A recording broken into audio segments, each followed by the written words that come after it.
దాన్ని ఈ ప్రాంతానికి మంచిగా ఉపయోగించాలని నేను కోరుతున్నాను. ఈ ప్రజలకు నష్టం చేయడానికి లోకేష్ బుక్ ఏదైతే రెడ్ బుక్ కోసం కాదు, మీకు పథకాలు ఇచ్చింది, లేదా పవన్ కళ్యాణ్ డిప్యూటీ సీఎం అవడానికి కాదు, మీరు మంచి చేయడం కోసం అని ఇచ్చున్నారు. అది మీరు మంచిగా ఎంత తొందరగా అర్థం చేసుకుంటే అంత మేలు అవుతుందని నేను తెలియజేస్తున్నాను.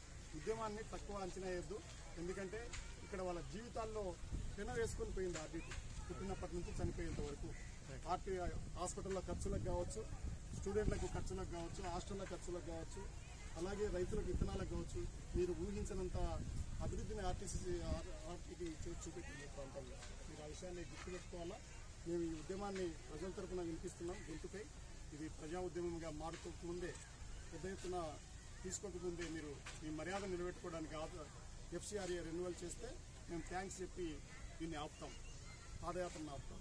పాదయాత్ర ఆపే ఒకే ఒక పద్ధతి ఏదంటే అది ఆర్డీటీకి రెన్యువల్ రావడమే. ఆర్డీటీకి రెన్యువల్ రాకుండా ఏం చేసినా కూడా మాకు ఆమోదయోగ్యం కాదు. ఈ ఉద్యమం కొనసాగుతుంది.